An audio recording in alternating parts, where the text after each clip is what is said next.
tela. Tá. Em nome do Pai, do Filho e do Espírito Santo. Amém. Ave Maria, cheia de graça, o Senhor é convosco. Bendita sois vós entre as mulheres, e bendito é o fruto do vosso ventre, Jesus. Santa Maria, Mãe de Deus, rogai por nós, pecadores, agora e na hora de nossa morte. Amém. Inspirai, Senhor, as nossas ações e ajudai-nos a realizá-las, para que em vós comece e para vós termine tudo aquilo que fizermos. Em Cristo nosso Senhor. Amém. Santa Maria, esperança nossa, sede da sabedoria, rogai por nós. Em nome do Pai, do Filho e do Espírito Santo. Amém. Bom, então, primeira aula hoje sobre a Imaculada Conceição. Seguimos o mesmo esquema, tá? Na medida que tiver, eu vou fazer pausas e perguntar se tem dúvidas na medida que for desenvolvendo a aula, mas se tiver alguma dúvida antes da pausa, pode falar e pode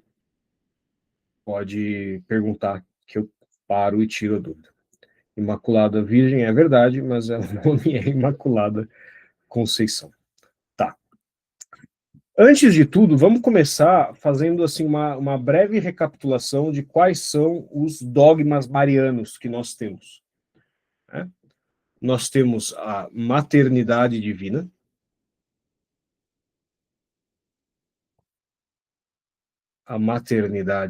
proclamado em 431.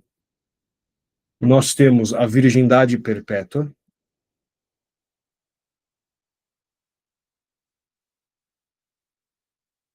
Virgindade perpétua, proclamado em 649. Nós temos a Imaculada Conceição. A Imaculada Conceição, que é do dia 8 de dezembro de 1854. E, por fim, temos a Assunção de Maria,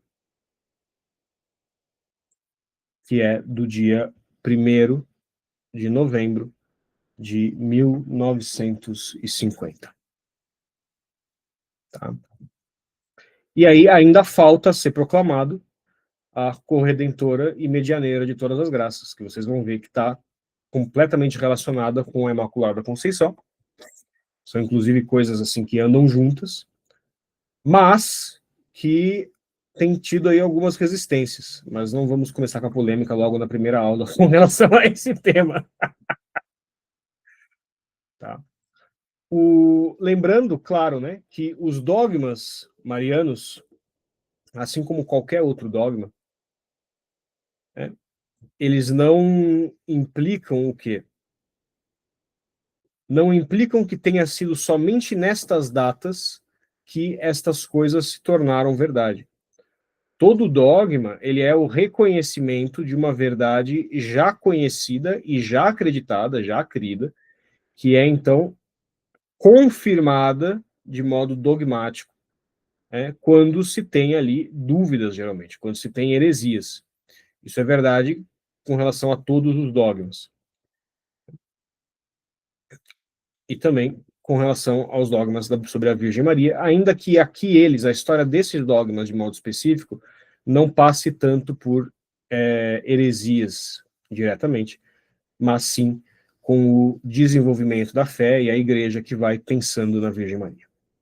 O dogma central com relação à Virgem, tá, é o dogma da maternidade divina. Né? É por causa da maternidade divina que Maria tem todos os privilégios que tem. É por causa da maternidade divina que Nossa Senhora tem a virgindade perpétua. É por causa da maternidade divina que ela foi concebida imaculadamente. É por causa da maternidade divina que ela foi dada a graça de ser assunta ao céu de corpo e alma e nunca provar da corrupção do corpo, assim como nunca havia provado da corrupção da alma. Tá? Então, este aqui é o centro de todos os privilégios Privilégios, não, privilégios. Privilégios marianos. Marianos. E também, e também, seu privilégio central, tá? Na medida que a gente for avançando pelas aulas, eu pretendo fazer o quê? Eu pretendo usar essa oportunidade de falar de Nossa Senhora e acabar tratando não só da Imaculada Conceição, mas passar por todos os dogmas, né? Mas vamos ver como a coisa se desenvolve. Mas assim, se eu conseguir, eu vou passar mais de um ano falando só de Nossa Senhora agora e vocês que me aguentem. Tá? Tem que fazer jus à mãe que a gente tem, né? Tá. Então, vamos ler aqui, rapidamente, um trecho da Inefabilis Deus, que é o documento por meio do qual o Papa Pio IX proclamou o dogma. Tá? Ele diz o seguinte: Deus inefável, cuja conduta toda é bondade e fidelidade, cuja vontade é onipotente e cuja sabedoria se estende com poder de um extremo ao outro do mundo e tudo governa com bondade, tendo previsto desde toda a eternidade a triste ruína de todo o gênero humano que derivaria do pecado de Adão, com desígnio oculto aos séculos, decretou realizar a obra primitiva da sua bondade com um mistério ainda mais profundo mediante a encarnação do Verbo. Vejam, então, que até no próprio dogma, na proclamação do dogma da Imaculada Conceição, ele faz referência à maternidade divina. Porque, induzido ao pecado, contra o propósito da divina misericórdia, pela astúcia e pela malícia do demônio, o homem não devia mais perecer. Antes, a queda da natureza do primeiro Adão devia ser reparada com melhor fortuna no segundo. Que é o que Deus faz. Ele permite o mal em vista sempre de um bem maior. Então, aquilo que o demônio achou que tinha destruído, que é a salvação da alma humana e a sua união com Deus, se torna ainda maior e ainda mais bonito por meio da redenção realizada em Jesus Cristo, que tem, então, como sua forma exemplar, seria o termo filosófico, né? A forma exemplar da santidade é o que? É a Virgem Maria, é a Imaculada Conceição da Virgem Maria. Pois nela se realiza de modo superiminente todas as maravilhas da graça. Então deveria ser reparada com melhor fortuna no segundo. Assim, Deus, desde o princípio e antes dos séculos, escolheu e pré-ordenou para o seu filho uma mãe na qual ele se encarnaria e da qual, depois, na feliz plenitude dos tempos, nasceria. E, de preferência a qualquer outra criatura, pela alvo de tanto amor, a ponto de se comprazer nela com singularíssima benevolência. Por isto, cumulou-a admiravelmente, mais do que todos os anjos e todos os santos, da abundância de todos os dons celestes tirados do tesouro da sua divindade. O que isso quer dizer? Isso quer dizer que tudo aquilo que é possível que a graça realize dentro de uma criatura, na Virgem Maria se realizou. Veja, mais do que todos os anjos. Isso quer dizer o quê? Isso quer dizer que Lúcifer, no alto de sua glória, antes da queda, não era tão espiritualmente belo quanto a Virgem Maria. Assim, sempre absolutamente livre de toda mancha de pecado, toda bela e perfeita, a Virgem Santíssima possui tal plenitude de inocência e de santidade que, depois da de Deus, não se pode conceber outra maior, e cuja profundeza, afora de Deus, nenhuma mente pode chegar a compreender. Tá? Então, nós temos aí coisas imensas. Tá? Vamos fazer uma pequena lista de coisas imensas que nós lemos.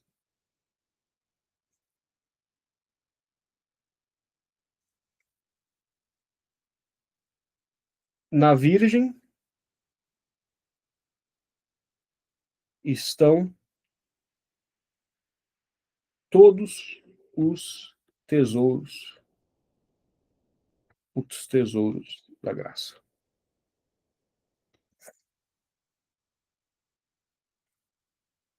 Em sua alma,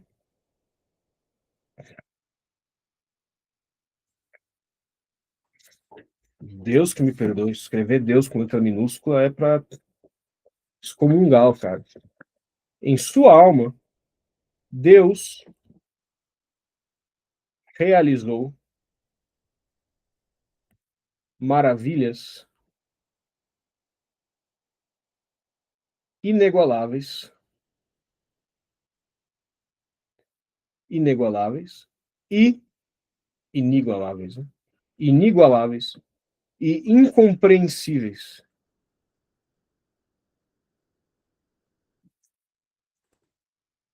por qualquer um que não seja o próprio Deus.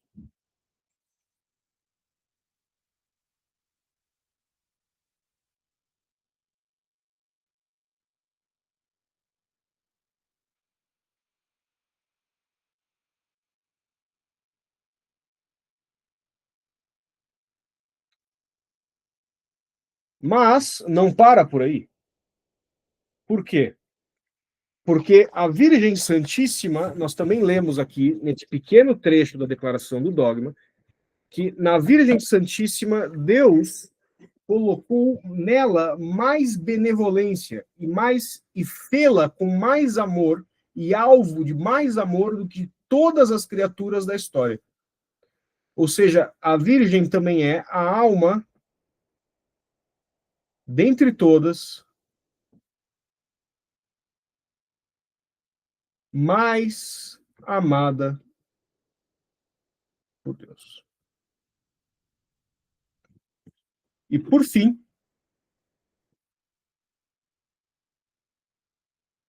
nós lemos também que nela, nós já lemos isso nesse trecho ou ainda não? Bom, ainda não lemos nesse trecho isso, mas também ela foi preservada por tudo isso e mais, por tudo isso e mais, foi preservada de toda mancha ou toque do pecado. Tá? Percebam que isso aqui já nos dá um panorama gigantesco, tremendo, do que é a alma da Virgem Maria. E estas coisas, elas se tornam ainda mais... Que barulho foi esse? 1,5, perdão. E estas coisas se tornam ainda mais assombrosas na medida que nós lembramos do que dizem alguns santos. Tá? Por exemplo, tá? Que tudo o que se diz de Jesus pela natureza divina, obviamente, pela natureza, se pode dizer de Maria pela graça. Isso, se eu não me engano, é frase de São Bernardo de Claraval. Tá? E, para não acabar por aí, São Maximiliano Maria Kolbe, tá? Que, na minha modesta opinião, que ninguém pediu, será proclamado doutor da Igreja por um Papa corajoso e que, tendo declarado doutor da Igreja, usará a teologia de São Maximiliano Maria Kolbe como base para declarar como dogma a medianeira de todas as graças e a corredentora. Tá? São Maximiliano Maria Kolbe diz que a Virgem Santíssima torna-se complemento da Santíssima Trindade.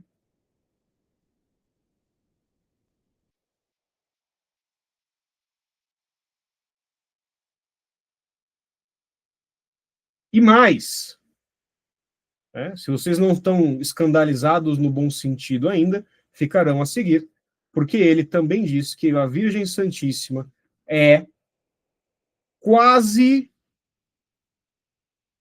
esse quase é importante, tá? Quase uma encarnação do Espírito Santo.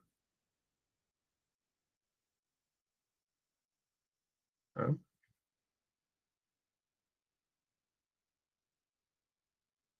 Então, percebam a dimensão do que a gente está lendo. Tá? Em primeiro lugar, você dizer que uma mulher humana é quase uma encarnação do Espírito Santo, tá?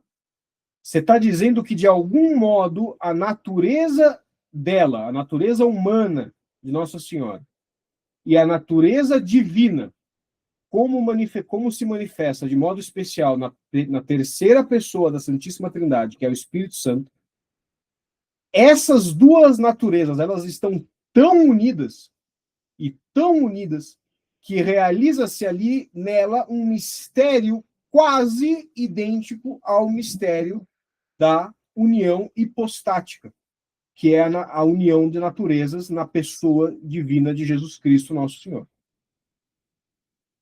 Você dizer que a Virgem Santíssima é complemento da Santíssima Trindade, isso aqui tem que ser entendido, muito bem entendido.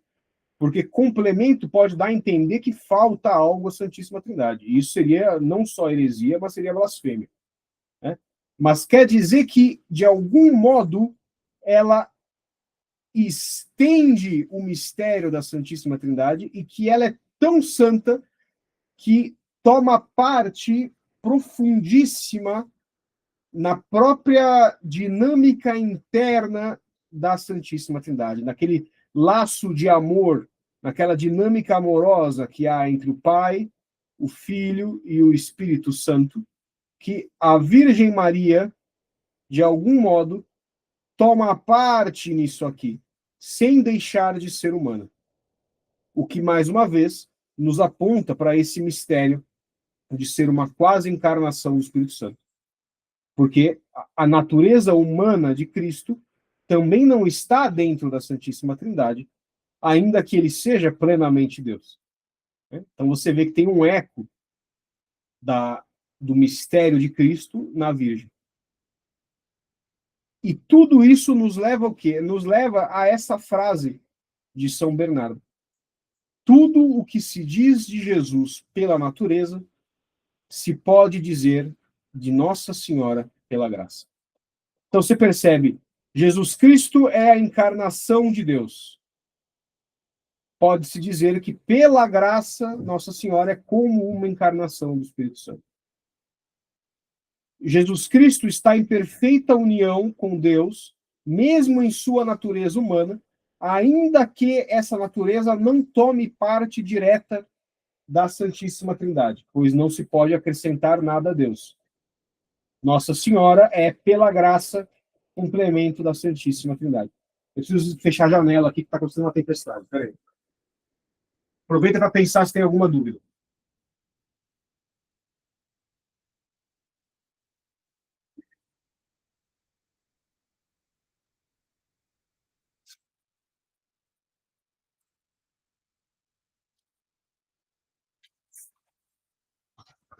E aí, temos alguma questão, Carol?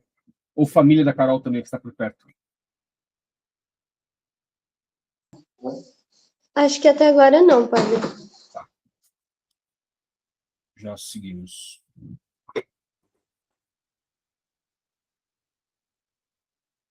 Mas, enfim, vocês conseguem perceber como a minha cabeça deu um nó. Isso é um nó que me acompanhava desde antes de entrar no seminário. Eu ficava pensando, como assim a gente pode falar que tudo que é verdade de nosso Senhor Jesus Cristo por natureza, por sua natureza divina, ou seja, tudo que se pode dizer que Deus é por ser Deus, a gente pode dizer que a Virgem Santíssima é pela graça. Isso é uma coisa de louco. Se você lê isso de modo superficial, parece uma heresia. Né? E foi justamente daí que eu decidi estudar esse tema para o meu TCC. Assim, vocês não têm noção de quantas horas eu gastei com o padre Felipe de madrugada, fumando charuto na casa dele. A gente avançava nas madrugadas de sábado e de domingo discutindo isso aqui. Porque é um negócio de louco. Porque, veja, tudo que se diz de Jesus pela natureza se pode dizer de Maria pela graça. Então, a gente está dizendo o quê? A gente está dizendo que, por meio da graça, Maria é a única mediação possível entre Deus e os homens. A gente está falando que Maria é redentora. A gente está falando que Maria é Deus pela graça.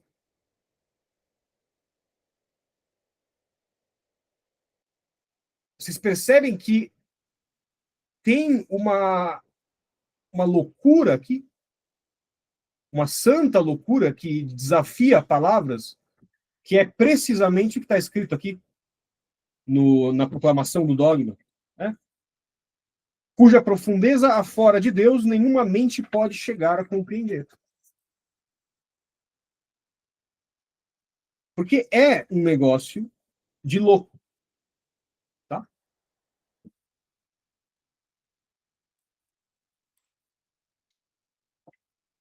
E aí, vem gente falar que você não pode chamar Nossa Senhora de Corredentora porque confunde as pessoas.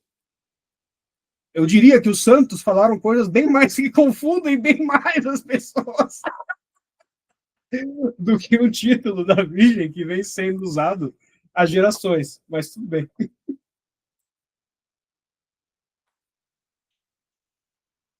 Tá? Mas vamos entender uma coisa, tá?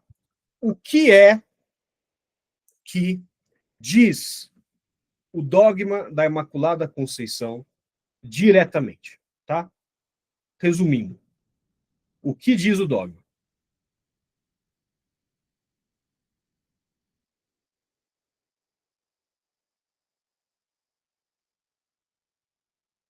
O dogma diz, literalmente, que Maria Santíssima, eu vou até anotar ipsis literis o que está escrito aqui, tá? Desde o primeiro instante de sua criação,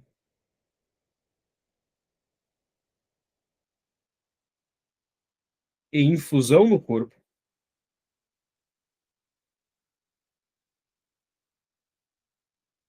notem que tem aqui já uma coisa que é também doida, que assim, existe uma linha, eu não tenho informações o suficientes para dizer se eu partilho ou não dessa opinião, não tenho, tá?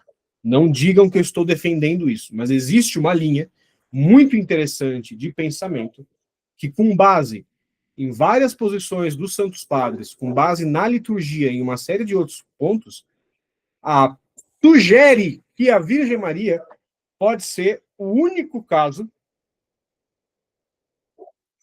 de uma alma criada antes do corpo. Porque nós sabemos que as nossas almas são criadas no instante da concepção. Deus cria a alma já ali dentro. Tá? Algumas pessoas sugerem, alguns teólogos, que a Virgem Santíssima pode ser o único caso de uma alma que foi criada separada do corpo. Antes. Tá? Enfim, desde o primeiro instante de sua criação e infusão no corpo, foi preservada, imune da mancha do pecado original.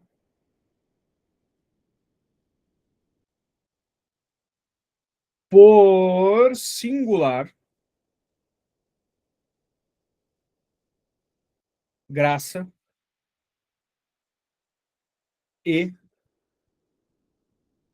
privilégio de Deus.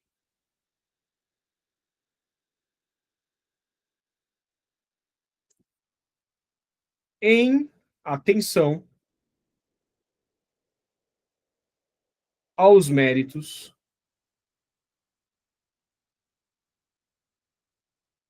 de seu filho,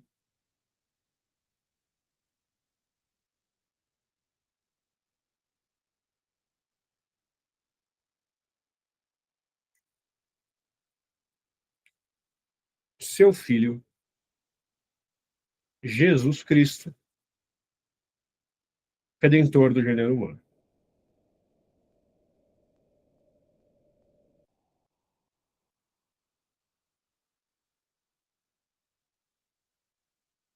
Tá?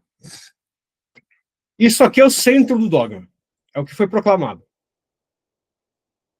Não há nenhuma mancha de pecado original nela. Só que assim, vocês não têm noção da dificuldade que foi conseguir achar a explicação lógica, achar a explicação teológica necessária para se proclamar esse dogma. Porque se a gente para pensar agora, parece uma coisa meio óbvia. Tá? E se você vai ler os escritos dos santos, você vê que eles sempre acreditaram que a Virgem Santíssima era totalmente pura, né? Que ela era livre do pecado, etc, etc, etc. Mas o problema qual que era? O problema era, se ela é imaculada, então Cristo é desnecessário. Porque o pecado original não afetou uma alma, se não afetou uma alma, pode não ter afetado outra. Como é que eu explico a necessidade da redenção por meio de Jesus Cristo e uma alma que existe antes da natureza humana de Cristo ser imaculada? Tá? E tanto isso é confuso e tanto isso é problemático que o mesmo maluco que falou isso aqui, tudo que se diz de Jesus pela natureza se pode dizer de Maria pela graça, São Bernardo ou São Boaventura, agora realmente estou em dúvida, acho que talvez seja São Boaventura, mas os dois estavam nessa opinião. O mesmo maluco que diz isso aqui foi um dos caras que achou que isso aqui não era verdade. Tá? Impugnadores do dogma, antes de sua proclamação, obviamente, dentre eles se destacam São Bernardo, São Boaventura, São Tomás de Aquino e até mesmo Santo Anselmo. Tá? Mas tudo isso, toda essa impugnação se dá por quê? Esse combate, entre aspas, deles, é porque não entendia-se como ela poderia ser imaculada.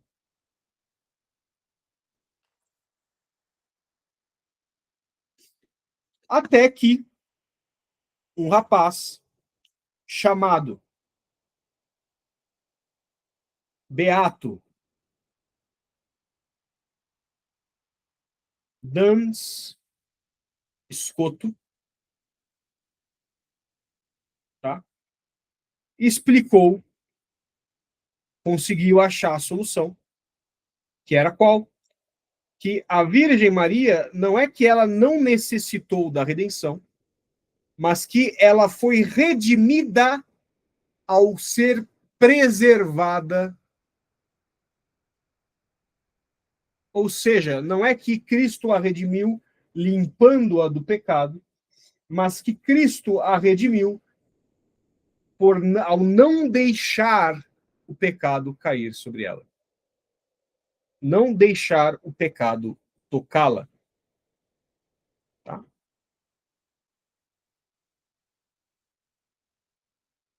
Duns Scoto explica a redenção preventiva.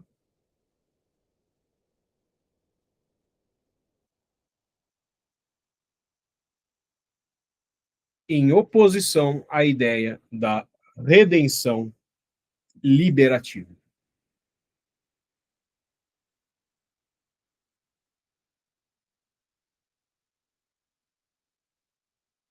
Então, notem, Deus está fora do tempo.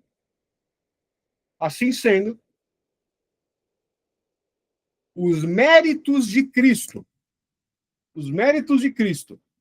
que são aplicados à redenção dos homens antes do nascimento de Cristo, porque Deus está fora do tempo, tá? E fora do tempo não quer dizer excluído, mas quer dizer que todo o tempo da humanidade, aos olhos de Deus, é um eterno presente no qual tudo está manifesto. Deus pega os méritos da redenção de Cristo e Deus aplica estes méritos na alma da Virgem Maria.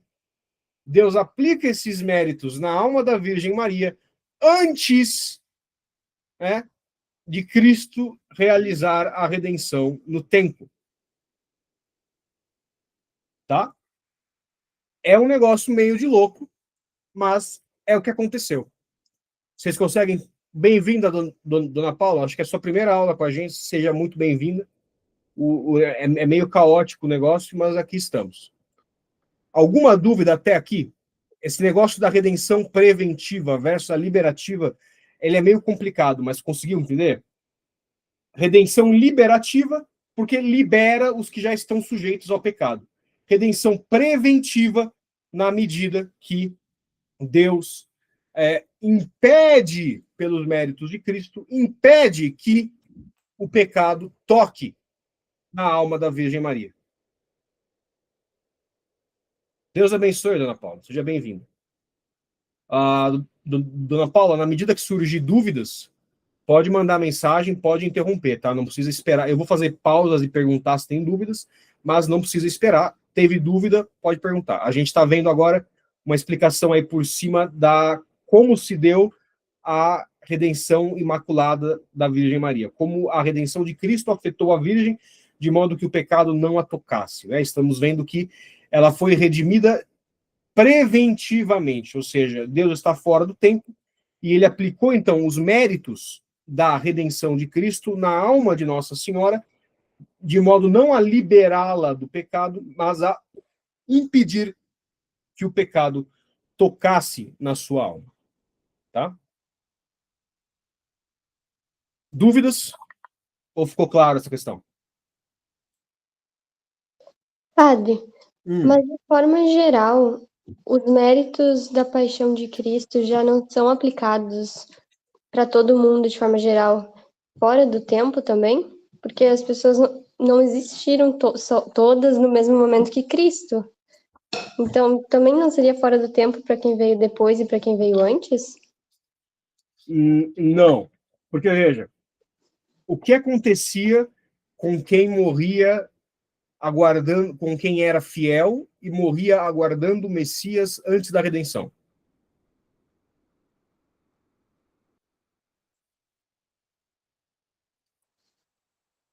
Elas desciam, os justos não desciam para a mansão dos mortos? Desciam para a mansão dos mortos. Por que que eles não entravam no céu? Porque não tinha ainda ocorrido a redenção? Exatamente, porque eles não tinham ainda, como Cristo não havia redimido ninguém ainda, eles ainda não tinham a participação na natureza divina necessária para que recebessem o Lumen Gloria, que a gente viu na aula passada sobre os anjos, e que é o que é dado aos bem-aventurados. Ou seja, a capacidade de ver a Deus face a face. Isso depende dessa união pela graça com a natureza divina, que é o que todos nós temos em estado de graça. Por isso que eles vão para a mansão dos mortos, um lugar de felicidade natural, para aguardar a redenção. Na medida que a redenção ocorre, aí sim, aí eles são introduzidos na natureza divina e podem então subir para o céu.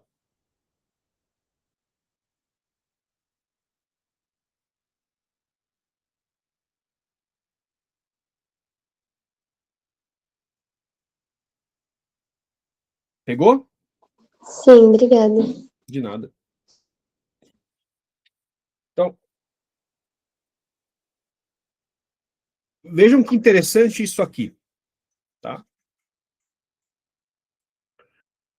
Que essa, de algum modo, essa Imaculada Conceição da Virgem Maria, ela já está ali prefigurada no Gênesis, tá? Porque no capítulo 3, versículo 15 do Gênesis, o que Deus diz? Deus diz o seguinte para a serpente, para o demônio. Deus diz: porém inimizade entre ti e a mulher, entre a tua posteridade e a posteridade dela. Ela te pisará a cabeça e tu armarás traições ao seu calcanhar. Tá? Como poderia ter uma inimizade perfeita?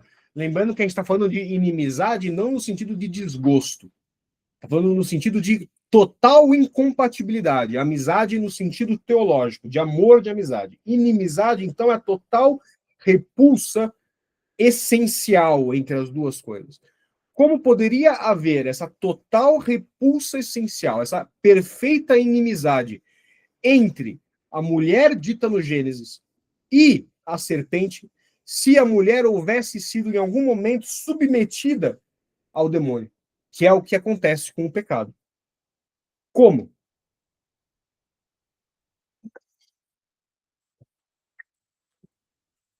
Não poderia. Por isso que a gente vê que, por exemplo, Pio XII está na encíclica chamada Fulgens Corona, ou seja, coroa brilhante, mais ou menos isso. De 1953, está comemorando o centenário da proclamação do dogma da Imaculada Conceição. Ele diz o seguinte, eu vou ler para vocês. Ele diz: em primeiro lugar, o fundamento desta doutrina da Imaculada Conceição encontra-se nas Sagradas Escrituras, na qual Deus vê, assim, é para a loucura dos protestantes. O fundamento da Imaculada está na Sagrada Escritura. O fundamento dessa doutrina encontra-se nas Sagradas Escrituras, na qual Deus, criador de todas as coisas, depois da miserável queda de Adão, dirige à tentadora e corruptora serpente estas palavras, que muitos santos padres, doutores da Igreja e autorizados intérpretes aplicaram à Virgem Mãe de Deus. Porém, inimizade entre ti e a mulher, entre a tua descendência dela. Ora, se por algum instante que fosse, a bem-aventurada Virgem Maria fosse privada da graça divina, como iniquidade na sua concepção, pela mancha hereditária do pecado, ao menos naquele instante, embora brevíssimo, não haveria entre ela e a serpente a perpétua inimizade de que Deus fala. Mas haveria, ainda que brevemente, certa sujeição. Então, assim, não pode haver inimizade entre a mulher e a serpente, inimizade perfeita, se ela houvesse sido tocada pelo pecado. Não pode.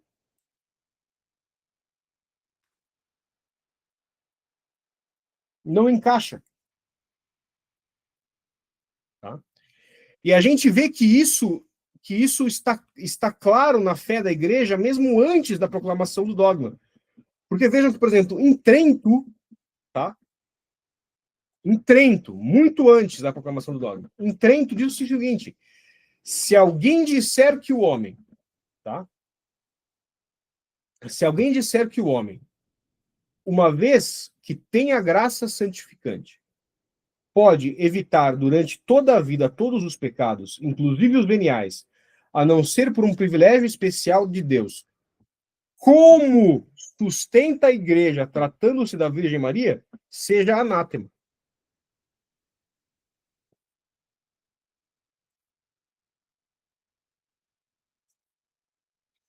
O que isso está dizendo? Está dizendo o seguinte: se alguém disser que um ser humano, estando em estado de graça, ou seja, participando da natureza divina pela graça, pode, sem receber uma graça especialíssima de Deus, evitar até os pecados veniais, seja anátema, ou seja, você é um herege, quem diz isso. Só que ele abre uma exceção. Ele fala, esta graça especial que seria necessária para preservar alguém de todo e qualquer pecado, é a graça que está aplicada na Virgem Santíssima.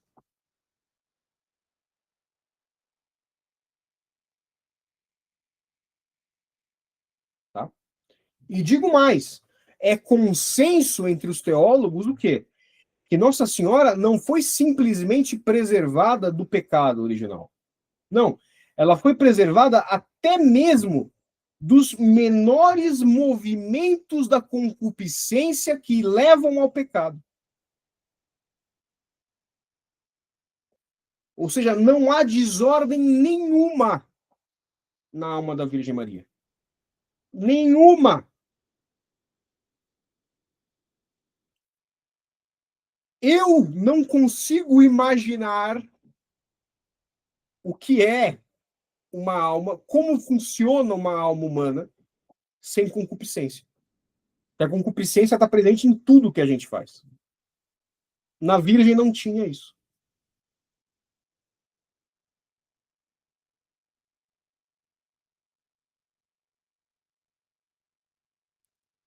Nenhum movimento de concupiscência. Tá?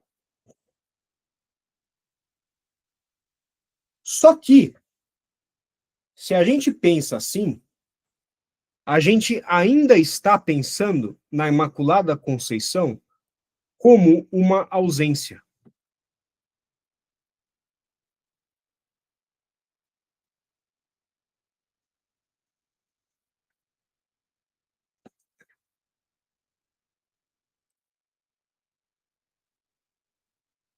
Só que qual que é o problema disso aqui? O problema é que Deus não cria vácuo. Tá? Deus não cria vácuo, porque o vácuo é uma ausência absoluta. Tá? E Deus não simplesmente criou Nossa Senhora como Eva, sem pecado original, mas também ali de boa, passível de ser pedido de pecar. Porque se ele houvesse feito isso, Eva tinha os movimentos da concupiscência. Não, claro, não como nós, mas tinha em alguma medida, tanto que ela pôde cometer o pecado ali que antecedeu o pecado original. Tá? Por isso que o correlato lógico e imediato da Imaculada Conceição, da ausência de pecado, é aquilo que diz o próprio anjo Gabriel quando vai saudar a Virgem Maria, e que nós repetimos sempre que rezamos. Cheia de graça.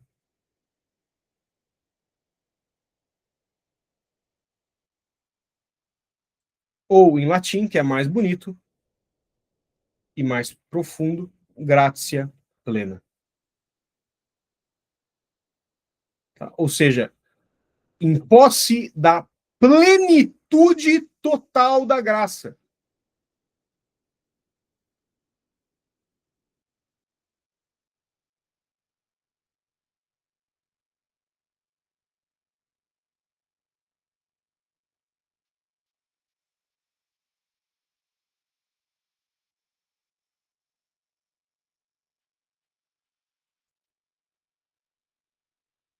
Agora, o que é a graça? Essa pergunta é difícil. Alguém sabe dizer?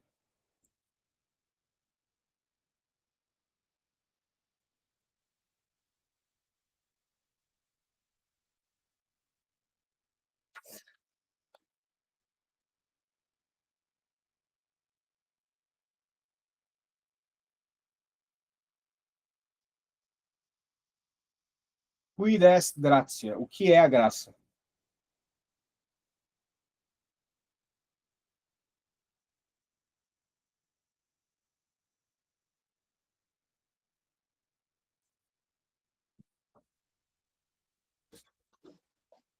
Participação na vida divina, ausência do pecado. Participação na vida divina, é um dom de Deus. A graça é o que ela é? Olha só.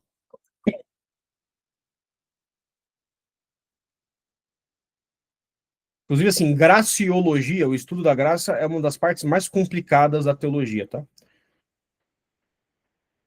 Mas a graça, segundo o Royo Marim, que é um grande teólogo, né? Não sei de altura, mas de qualidade mesmo, eu não sei que altura ele tinha.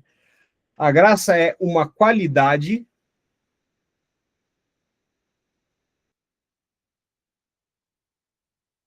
sobrenatural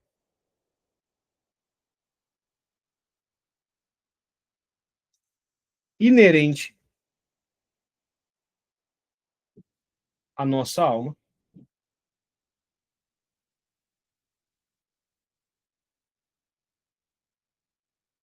que nos dá uma participação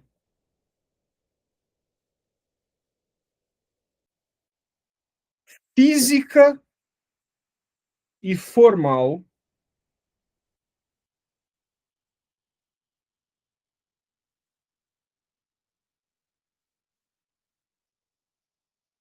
embora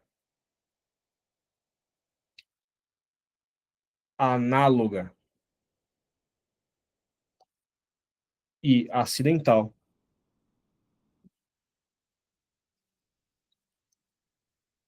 na própria, perdão, da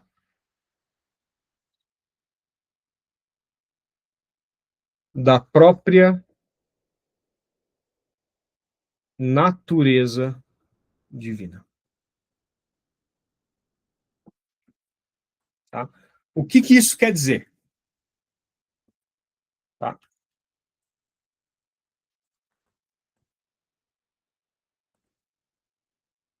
Inerente quer dizer que se torna parte constitutiva. Parte constitutiva. Ou seja, quando você está em graça, quando você tem a graça, ela é profundamente parte de quem você é. Ela não pode ser separada de ti, não pode ser dividida diretamente. Ela é parte constitutiva da sua alma na medida em que ela está lá. Por isso que o pecado é chamado mortal. Ele mata uma parte da sua alma, ele arranca Deus da sua alma. Então, é uma qualidade sobrenatural inerente à nossa alma que nos dá uma participação física, ou seja, de tudo que nós somos enquanto seres humanos. O ser humano é alma e corpo. Né? Física e formal. Formal tem a ver com a forma, a essência.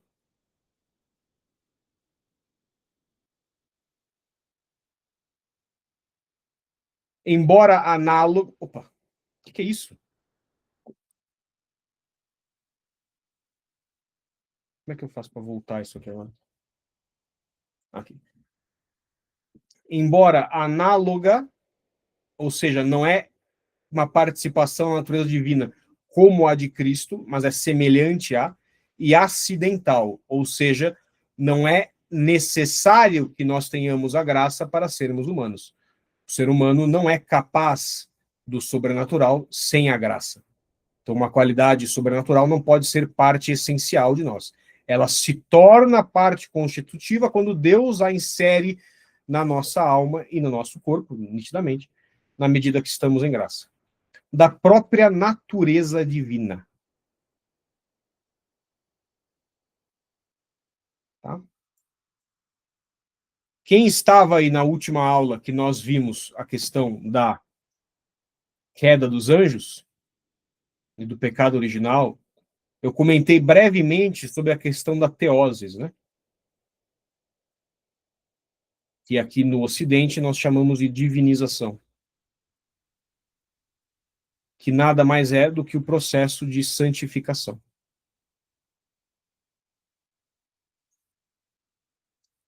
Por meio do qual o homem, através da graça, né, recebe o quê? Recebe de novo a semelhança perdida com Deus pelo pecado original. Então você vê que isso se dá por meio da divinização, por quê? Porque a graça nos aproxima de Deus na medida que nos torna partícipes em quem Ele é. Nós compartilhamos da natureza divina por meio da graça.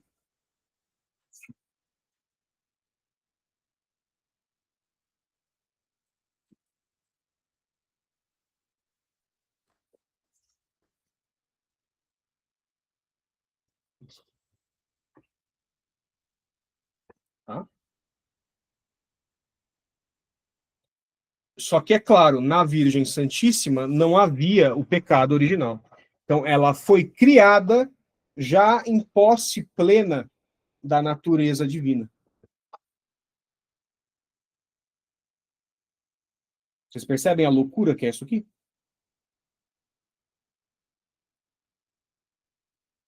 Por isso que a gente pode dizer, claro, por outras coisas que nós vamos ver também, mas é por isso que a gente pode dizer o quê? Que a gente pode dizer que a Virgem Santíssima é forma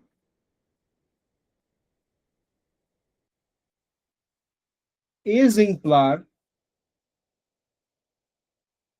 da santidade.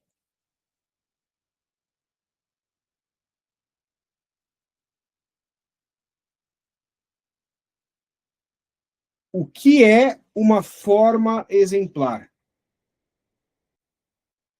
Forma exemplar é uma ideia platônica. Platônica não no sentido de amor platônico, mas no sentido de uma ideia filosófica de Platão, que dizia o quê? Que dizia que para uma coisa existir é necessário que exista um modelo na mente divina. Claro, Platão não falava de mente divina, né? Mas cristianizando Platão, como o próprio São Tomás fez com a questão das ideias divinas. Mas é necessário que exista uma ideia molde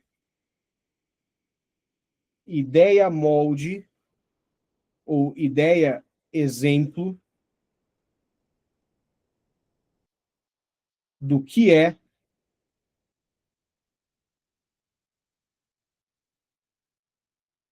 é a santidade ideal.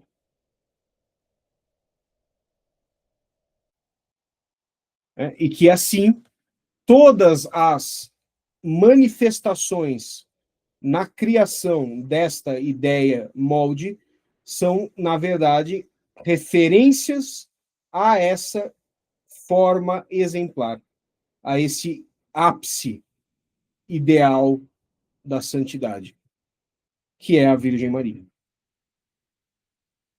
Porque nela, o processo de teoses, o processo de divinização, de santificação, se dá plenamente, porque ela é a graça plena, a gratia plena, a cheia de graça, a Imaculada Conceição.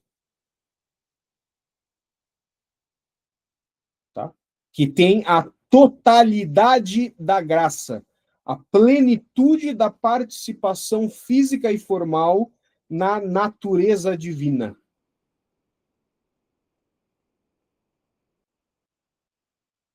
Tá?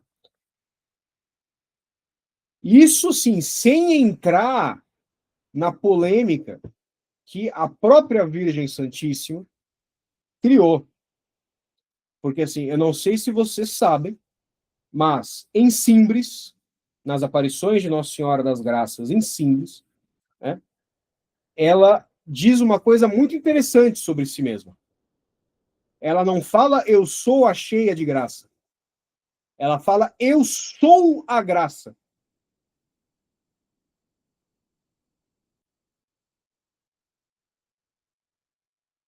Vejam o problema aí. Tá?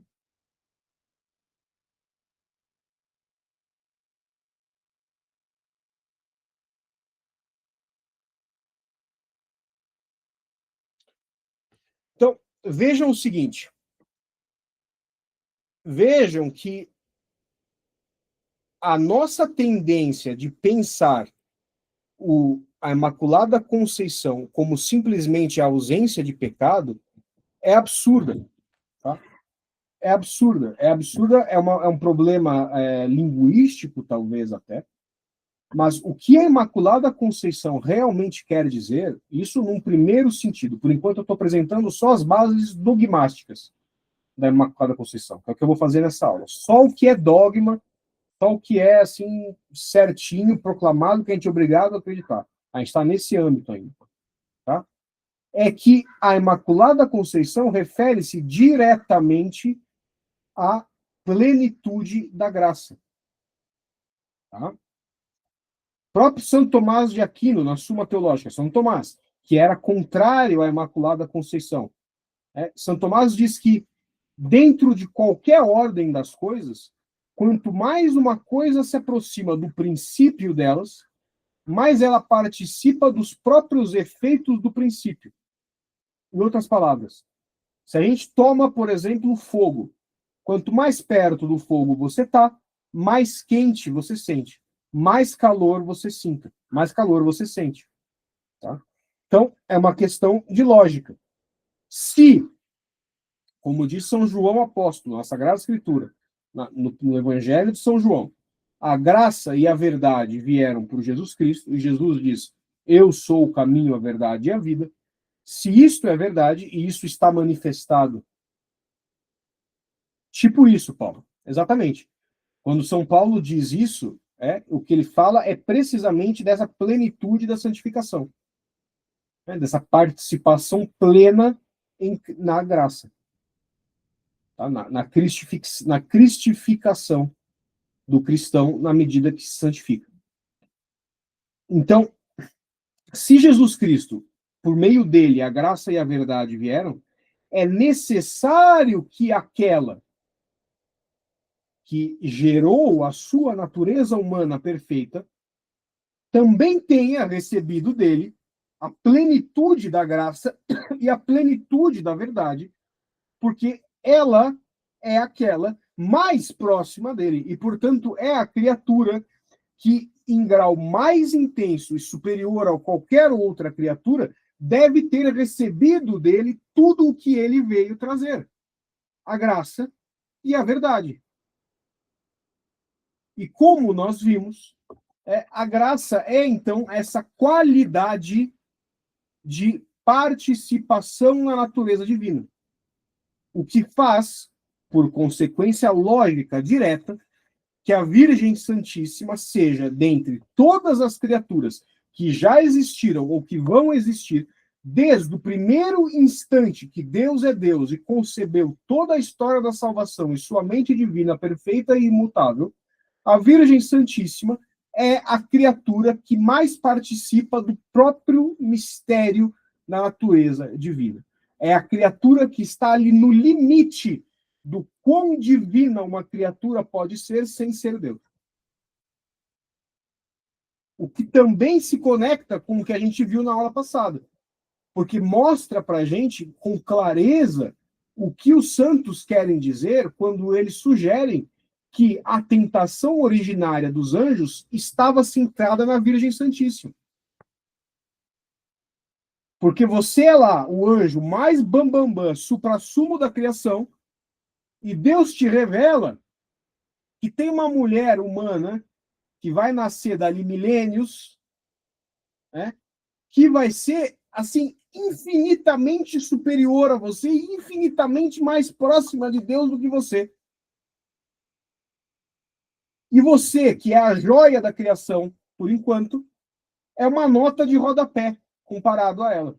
Nem isso. Pô, isso, né? Eu ia ficar muito bravo. Imagina o demônio. Né? Assim, é tipo o filho mais velho, mimado, que descobre que vai ter irmãozinho. Só que, assim, 10 milhares de vezes, milhões, infinitas vezes mais intenso do que isso. Tá?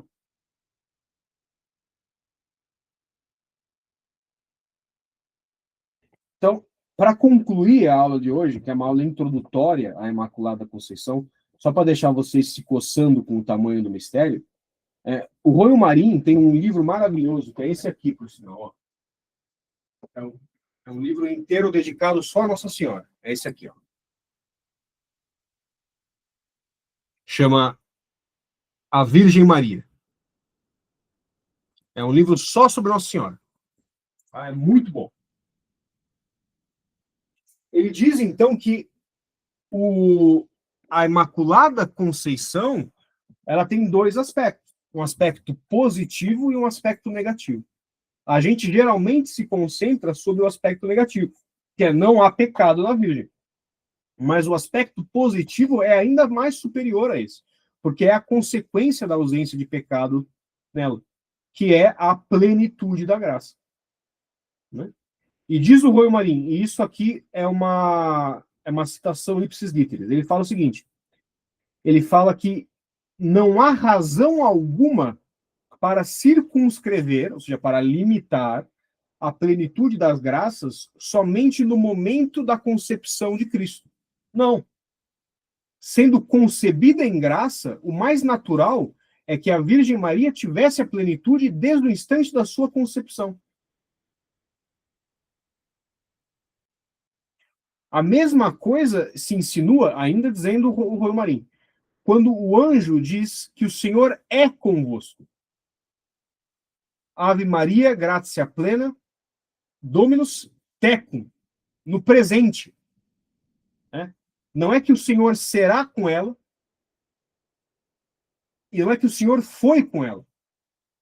E não é que o Senhor está sendo agora, mas o Senhor é, em todos os tempos, plenamente unido a ela.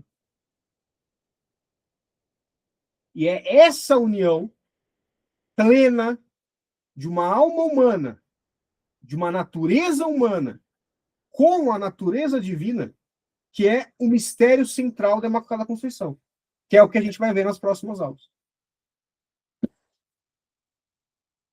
É isso. Por hoje o esquema é esse. Dúvidas, comentários, angústias? Padre, então nesse sentido, Maria já era sacrário da Trindade antes mesmo da encarnação? Sim. Isso se dá pela inabitação? Tipo, ela seria a Exatamente. plenitude da inabitação trinitária? Exatamente. Ela se torna sacrário no sentido físico, literal, na medida da concepção, porque ela está com Jesus Cristo, a natureza humana de Cristo, inclusive, dentro dela, ali tomando forma. Mas se dá também no sentido espiritual e até talvez no sentido físico antes, porque a inabitação trinitária, plena posse da natureza divina, e, bem, a natureza humana da Virgem é a natureza humana de Cristo, né? Não teve homem ali. A natureza humana de Cristo é a natureza humana da Virgem.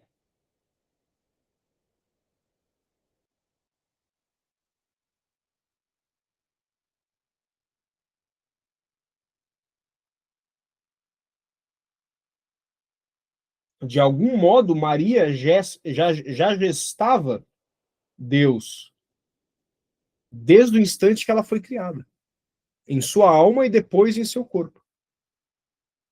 Por isso que a gente é sempre levado àquela frase de Nosso Senhor Jesus Cristo, né? Que a mulher passa por ele e grita: felizes os peitos que te amamentaram. E ele fala: felizes, mais felizes aqueles que fazem a vontade de Deus. E algumas pessoas tendem a interpretar isso como se ele estivesse recusando o elogio à Virgem, mas é o contrário. Ele está falando: você está elogiando a minha mãe pelo motivo errado. Tem coisa muito maior que isso que ela fez.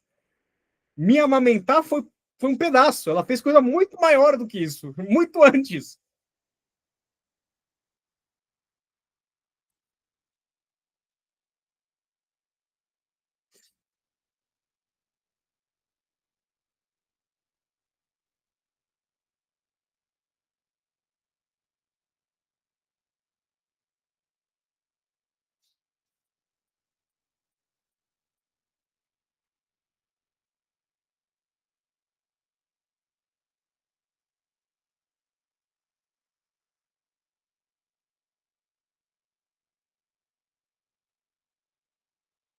E aí?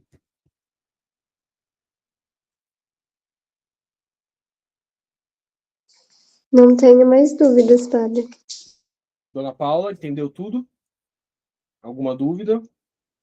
Comentários? Xingamentos? Ninguém quer me chamar de idólatra, não, né? Falar que eu estou idolatrando a Virgem Maria. Minha cabeça está em ebulição. Ótimo. O objetivo é esse. A gente fala de Maria, é o que acontece. A gente começa a entrar fundo na Virgem, o que acontece é isso mesmo.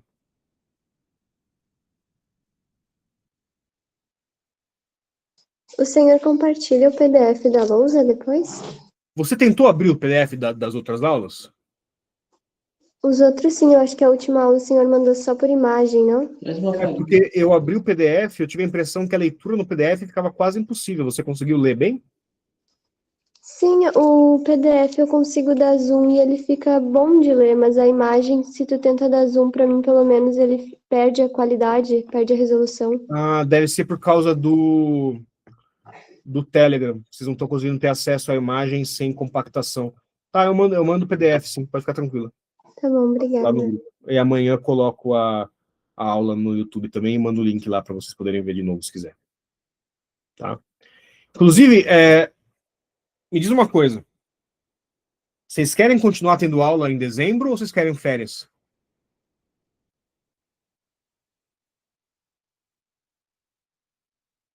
Minha mãe cochichou aqui que quer aula. Tá, então tá ótimo. Tá ótimo, Paulo. Então, combinado. Então, seguimos em dezembro. Não sei que dia, mas a gente segue. Tem que ver ali os dias de Natal, essas coisas. Mas tá tudo certo. Então, vamos rezar e eu libero vocês.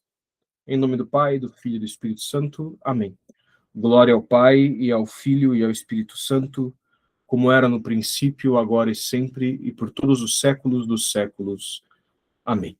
O Senhor esteja convosco, Ele está no meio de nós. Por intercessão da bem-aventurada sempre Virgem Maria, Imaculada Conceição, que a bênção de Deus Todo-Poderoso, Pai, e Filho, e Espírito Santo, desça sobre vós e permaneça para sempre. Que o Senhor lhes conceda uma noite tranquila, e no fim da vida uma morte santa. Amém. Em nome do Pai, do Filho e do Espírito Santo. Amém. Tchau, gente. Deus abençoe. Vão com Deus. Boa noite, tchau, tchau. Boa noite. Tchau, tchau.